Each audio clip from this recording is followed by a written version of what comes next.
Hello friends, जय हिंद, वंदे मातरम। Welcome back to our YouTube channel.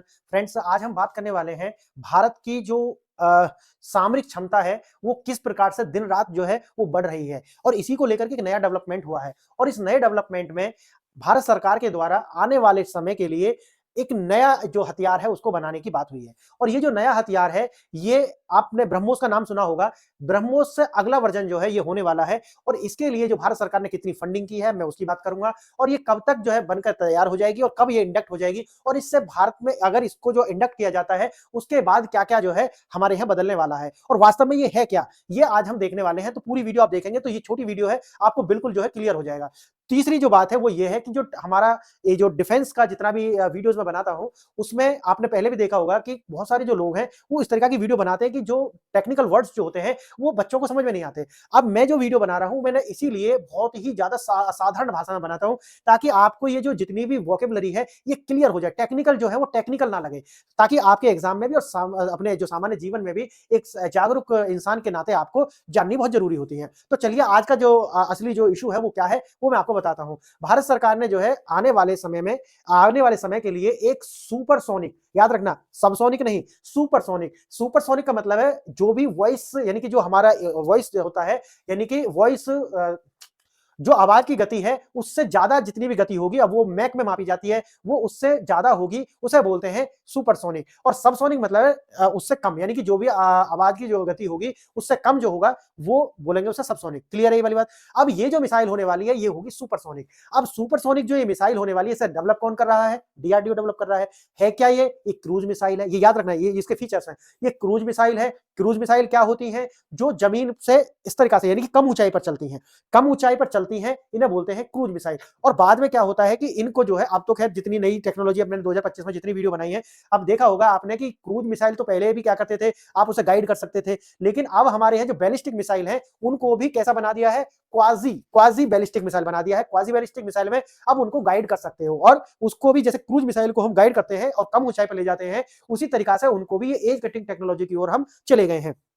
अब हो क्या रहा है, अब जितने भी हथियार हम बना रहे हैं, जितने भी वेपन सब बना रहे हैं, वो सारे के सारे बहुत ज्यादा सोफिस्टिकेटेड हैं, और सभी के सभी हम सुपरसोनिक स्पीड पर लेकर के जा रहे हैं, क्योंकि ये अब पूरी दुनिया की जो है जरूरत है। इसके फीचर क्या है? एयर, यानी कि ये एयर टू सरफेस है, यानी कि ऊपर हवा से जमीन पर मार करने वाला है। ये किनके द्वारा, कौन से ऐसे जो लड़ाकू विमान है जहां ये लगेंगे? एक ये सुखोई 30 MKI में लगेगा, और एक ये रफाल में, यानी कि दो रफाल और M30 जो सुखोई है उसके अंदर जो है इसको लगाया जाएगा। क्लियर है ये वाली बात। और आप देखोगे इसमें और क्या जानना है, अब इसको जो है मेक इन इंडिया के तहत जो है बनाया जा रहा है, मेक इन इंडिया के तहत इसको बनाया जा रहा है। और ये LRAASCM, यानी कि इसे आप कह सकते हैं long range air to surface cruise missile जो है ये, यानी कि एयर से सरफेस पर ये मार कर सकती है। चौथा जो इसका फीचर है यह स्वदेशीकरण, यानी कि पूर्णतः हमारे द्वारा, जैसे ब्रह्मोस हम रूस के साथ बना रहे थे मिलकर के, लेकिन ये पूरी तरीका से जो है भारत यानी कि स्वदेशी निर्मित है। और इसके लिए जो बजट है लगभग 1.3 लाख करोड़ रुपए का जो बजट है वो एलोकेट किया गया है। अब मैंने आपको कितनी सारी बात बताई है, ये इसके मेन फीचर्स है, ये मैंने आपको समरी बताई है, लेकिन आज मैं आपको इसका जो पूरे तरीका से विस्तार से आपको बताने वाला हूं कि ये पूरा का पूरा जो प्रोजेक्ट है ये क्या है, कब से इसको चालू किया गया है, कब तक ये पूरा हो जाएगा, और किस तरीका का जो फ्यूल है जो इसके अंदर भी रैमजेट इंजन का प्रयोग करा जाएगा। SFDR आप समझते होंगे, इस तरीका का इसे बोलते हैं सॉलिड फ्यूल डिक्टेट रैमजेट, यानी कि इस SDFR जो इंजन है, SFDR जो इंजन है वो इसके अंदर लगाया जाएगा। और जो ये प्रोजेक्ट है ये 2007 से जो है 2007 में आप जानते होंगे उस टाइम पर अलग तरीका की सरकार थी, जो 150 साल का जो प्रोजेक्ट है वो लेकर के चलती थी। तो 2007 के अंदर ये प्रोजेक्ट आया था। अस्त्र 3 MK3 गांडीव जो था, जो गांडीव के अंदर जो तकनीक है अस्त्र MK3, इसके ऊपर अलग से वीडियो बनाया है, वही तकनीक का प्रयोग जो है इसमें किया जाएगा। उसी इंजन का आप कह सकते हैं कि लगभग उसी तरीका के इंजन का प्रयोग इसमें भी किया जाएगा। अब मैं आपको इस खबर को जो है विस्तार से बताने वाला हूं। मैंने आपको इसकी समरी जो है वो आपको बता दी है, लेकिन विस्तार से देखेंगे क्या है। मिसाइल की जो मुख्य विशेषता, जैसे आपको पता है, मैंने आप बताया है, एयर टू सरफेस ये मिसाइल है। ये क्या सुपरसोनिक है, सबसोनिक गति से नहीं, सुपरसोनिक। और सुपरसोनिक क्या होती है? आवाज की गति से दुगनी, दुगनी कहते हैं, यानी कि ज्यादा होगी ऐसा मान के चलो। अब उसको किस में मापते हैं? मैक में मापते हैं। क्लियर है। डीप स्ट्राइक क्षमता, इसका मतलब क्या है कि बॉर्डर, जैसे कि मानो ये बॉर्डर है, तो बिना इसको लांघे, यानी कि मानो ये भारत है, इधर इधर पाकिस्तान होगा एग्जाम्पल के लिए, तो अपनी बाउंड्री में रहते हुए, और यहाँ पर जैसे भी ये जैसे स्ट्रक्चर है ये वाला, ठीक है, इस स्ट्रक्चर को डिस्ट्रॉय करना, तो हमें क्या है, इधर नहीं जाना पड़ेगा। आपने देखा होगा सिंदूर जब ऑपरेशन हुआ है तो वो अंदर जाकर के ही क्या कर रहे थे? डिस्ट्रॉय कर रहे थे, इनकी सीमा के अंदर जाना पड़ा। अब यहां से क्या होगा कि अपनी सीमा में रहते हुए इस तरीका के जो इंफ्रास्ट्रक्चर है, जो भी आतंकी संगठन है या इनके जो अपने लॉजिस्टिक सिस्टम है, उनको ध्वस्त करना है तो अपनी बाउंड्री में रहते हुए हम कर पाएंगे। ये बात क्लियर है, अब आपको समझ में आ गया। तो इसे बोलते हैं डीप स्ट्राइक। तो डीप स्ट्राइक की जो क्षमता है वो इसके पास होने वाली है। अब विकास से तैनाती तक जो है इनके कुछ सफर है। कैसे? पहली बार तो जैसे आपको पता है पहले चरण में क्या होगा, एक प्रोटोटाइप्स जो है वो बनाया गया 2007 में, थोड़ा सा इस पर कार्य हुआ था। अब दूसरा क्या है, ग्राउंड और फ्लाइटिंग टेस्ट। दूसरे उसमें क्या होगा कि इसका जो फ्लाइटिंग टेस्ट जैसे मैंने आपको बताया, इसके अंदर वही इंजन लगेगा जो MK3 अस्त्र जो है उसके अंदर जो है वही इंजन इसके अंदर लगेगा, और उसके अंदर जो इंजन था वो SFDR, ठीक है, ये था। अब इसका क्या करेंगे, इसकी गति का टेस्ट करेंगे, इसकी रेंज का टेस्ट करेंगे, इसकी सटीकता यानी कि प्रिसीजन जो होगा उसका भी टेस्ट करेंगे, सारे मानक। फिर आता है बात है लड़ाकू विमान से इसका एकीकरण करेंगे, यानी कि कौन से विमानों में इंटीग्रेट होगा। शुरू में जो मैंने बताया, एक सुखोई MK30 और दूसरा किसमें, राफेल में। तो 2 विमानों में जो है इसका जो है इंटीग्रेशन होने वाला है, ठीक। और जब ये इनके साथ जुड़ेगा तो ये वाला जो पॉइंट मैंने बताया डीप स्ट्राइक की क्षमता इसके अंदर है। और चौथा पॉइंट जो है, इसको जो है एक पूरा का जो पूरा स्क्वाड्रन होता है, जैसे बोलते हैं वेड़ा, उस वेड़े में जो है इसको जो है ला करके जब सफल परीक्षण हो जाएगा तो शामिल कर लेंगे। अब पूरी जो कहानी है मैंने आपको समराइज करा, अब देखते हैं इसको विस्तार से। DRDO के द्वारा बनाया गया, ये क्लियर है अब आपको, ठीक। अब देखिए, ब्रह्मोस से आत्मनिर्भरता, ब्रह्मोस किसके साथ बना रहे थे हम, रूस के साथ, लेकिन अब इसको क्या बना रहे हैं, स्वयं बना रहे हैं। अब स्वयं क्यों बना रहे हैं आपको समझ में आ गया होगा, क्योंकि एक तो इसको अब सुपरसोनिक बनाएंगे, और दूसरा क्या है कि इसके पास क्या होगी, इसके पास डीप डाइव जाकर के जो है जो भी किसी भी इंफ्रास्ट्रक्चर को जो ध्वस्त करने की क्षमता होगी। तीसरा जो है मेक इन इंडिया के तहत इसको बना रहे हैं, ठीक। तो मेक इन इंडिया, लेकिन रणनीतिक स्वायत्ता के लिए, हमारी जो स्ट्रेटेजिक अपनी जो फ्रीडम है उसके लिए हम इसको जो है आयात पर निर्भर नहीं रहकर, बल्कि रूस, अमेरिका, इजराइल, फ्रांस पर हम निर्भर नहीं रहेंगे, बल्कि खुद का जो निर्माण हम करेंगे। क्योंकि अगर युद्ध होता है तो दूसरा देश, मानो अब एग्जांपल के लिए हाइपोथेटिकल बता रहा हूं, क्योंकि जो युद्ध होंगे वो बड़ी मिसाइल से नहीं होंगे, इसी तरीका की जो छोटी और टैक्टिकल जो मिसाइल्स होती है उनके द्वारा ही युद्ध होने वाले। याद रखना इस बात को, कभी परमाणु हथियार से युद्ध नहीं होगा। अगर ऐसा होता है तो क्या होता है कि जो अमेरिका है, रूस है, ये कहते हैं कि भाई चाइना के प्रति हमारा जो हथियार उसे यूज मत करना, लेकिन आपने तो उसे खरीदा हुआ है, अब आप उसे यूज नहीं कर पाओगे तो क्या करना होगा, हमें ये अपना निर्माण करना होगा। क्लियर है मेरी बात? इसीलिए रूस के साथ इसको नहीं कर रहे हैं, क्योंकि अगर रूस के साथ पार्टनरशिप होती है तो पर कभी भी ऐसा होता है तो चाइना के खिलाफ हम अगर उसे यूज करने की सोचेंगे तो समस्या आ सकती है, मे बी। क्लियर? देखिए, अभियान के तहत भारत अब स्वदेशी रक्षा उत्पादन पर जोर दे रहा है। LRAASCM, इसका मैंने बता दिया, long range air to surface cruise missile. Cruise missile क्या होती है, जिनको जमीन के सतह से इस तरह से कम ऊंचाई पर जाती है और उनको जो है गाइड कर सकते हो, मोड़ सकते हो, और टारगेट को रीटारगेट करके फिर दोबारा से उसको सेट कर सकते हो।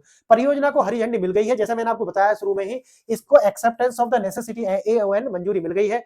ये परियोजना 2007 से जो है वो डम पड़ी थी, अब इसको जो है सरकार लेकर के आई है, और अब इस पर पैसे लगाए हैं। कितने लगाए हैं मैंने आपको शुरू में बताया है, 1.3 लाख करोड़, इतना जो अनुदान है सरकार ने इसके लिए एलोकेट किया है, और ये पूरी तरीका से जो है स्वदेशी निर्मित होने वाली है। क्लियर? कौन करेगा? DRDO करेगा।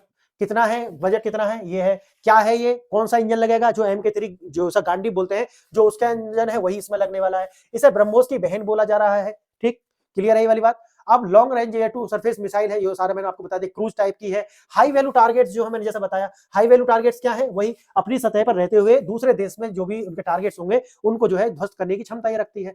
गति, मारक क्षमता और सटीकता, इसकी जो प्रेसिजन जो होगी वो बहुत ही ज्यादा अच्छी होने वाली है, ठीक, क्योंकि ये आने वाली जो एज कटिंग टेक्नोलॉजी है उससे ये लेस होने वाली है। सुपरसोनिक स्पीड होने वाली है, जैसे मैंने आपको बता दिया। डीप स्ट्राइक की क्षमता ये रखती है, ये भी मैंने बता दिया। एयर टू लॉन्च होगी, क्योंकि एयर टू सरफेस मिसाइल है।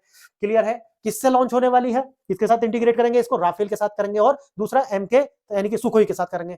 दूसरा है सबसोनिक नहीं है, हमने सबसोनिक से कहां पहुंच गए हैं, सुपरसोनिक। अभी तक हम क्या कर रहे थे, सबसोनिक। जैसे मैंने अधिकांश जो भी हमारे पास एयर टू सरफेस मिसाइल है वो कौन सी है, सबसोनिक है, लेकिन ये वाली क्या होगी, सुपरसोनिक होगी। क्यों होगी? क्योंकि अगर आपकी सुपरसोनिक जो मिसाइल होती है उनको इंटरसेप्ट करना मुश्किल होता है। क्लियर है? और वैसे भी ये क्रूज मिसाइल है, क्रूज मिसाइल है तो नीचे उड़ेगी, और नीचे उड़ेगी तो जो रेडार है वो उसको क्या नहीं कर पाता, पता नहीं लगा पाएगा, जो दुश्मन देश का रेडार है, तो फिर जो उसका जो डिफेंस सिस्टम है वो डिस्ट्रॉय भी नहीं कर पाएगा। अगर इसकी गति और ज्यादा हो जाए तो सोने पर सुहागा है। समझ गए मेरी बात?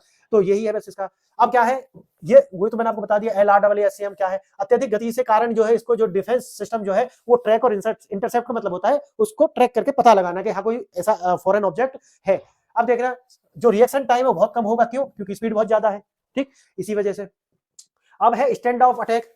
स्टैंड ऑफ अटैक जो है दुश्मन की क्षमता, जब तक वो सोचेगा तब तक वो ट्रैक करेगा, तब तक तो उसको क्या कर दिया जाएगा, ध्वस्त कर दिया जाएगा। जैसे मैंने बताया, क्यों? क्योंकि गति भी बहुत ज्यादा है, और जो ये सरफेस के जो नजदीक है वो उस तरीका से जा सकती है।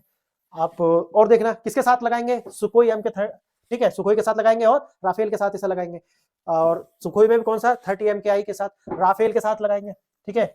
उस आगे एक नई परियोजना या पुरानी, वही जो मैंने आपको बताया, ये 2007 की परियोजना है, लेकिन उसको क्रियान्वित अब किया गया है। और जैसे मैंने बताया कि ये अभी जो 2025 26 या आगे जाकर के 27 तक ये इसको जो है इंडक्ट भी किया जाएगा। कौन सा इंजन है, जैसे मैंने आपको बताया एसएफडीआर, वही solid fuel detect ramjet engine जो है इसमें लगाया जाएगा। आगे का रास्ता क्या है, प्रोटोटाइप बनाया जाएगा, जो मैंने आपको शुरू में बताया है, प्रोटोटाइप बनाया जाएगा, फिर उसको ग्राउंड पर ला करके उसको जो टेस्टिंग की जाएगी, फिर क्या करा जाएगा, फाइटर जेट इंटीग्रेशन उसका किया जाएगा, फाइटर जेट के साथ में उस मिसाइल को जो है इंटीग्रेट कराएंगे, फिर क्या करेंगे, डिप्लॉय करेंगे, और फिर उसका जो सीरियस प्रोडक्शन जो है शुरू हो जाएगा। तो ये है। और क्या है, इसका लास्ट में हर मानक पर खरी उतरेगी मिसाइल। क्यों उतरेगी, क्योंकि उसकी पहले ही टेस्टिंग कर ली जाएगी, इसीलिए जो है अगर वो खरी उतरती है तो उसका जो इंडक्शन है वो आने वाले समय में हो जाने वाला है।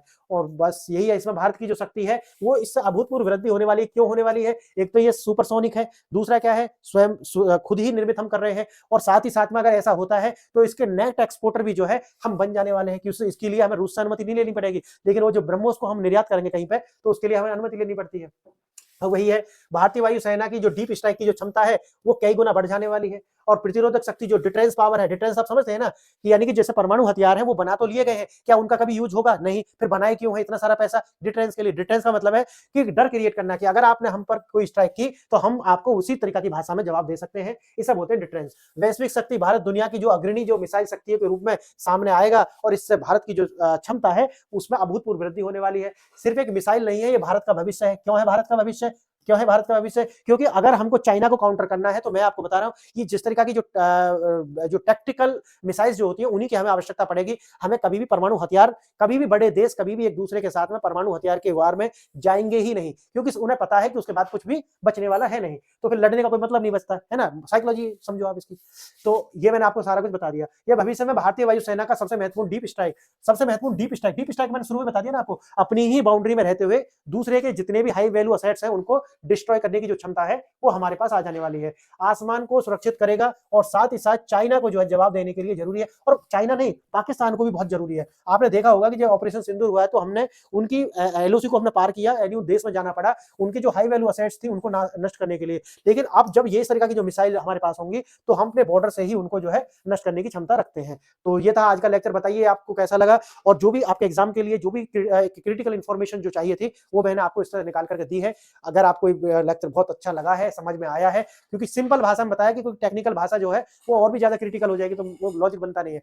तो कमेंट करके बताना कि सर अच्छे से समझ में आया है, नहीं आया, या फिर कुछ और इंप्रूव करने की आवश्यकता है। आप लिखना जरूर कि ये सर ये इंप्रूव करोगे तो और अच्छे से क्लियर कर पाएंगे। तो आज के लिए इतना ही। ये वीडियो शेयर कीजिए, लाइक कीजिए, सब्सक्राइब कीजिए, और अपने चाहने वालों और चाहने वालियों के भी साथ इसे शेयर कीजिए। और आज के लिए इतना ही। आपने वीडियो यहाँ तक देखी उसके लिए धन्यवाद। नमस्कार।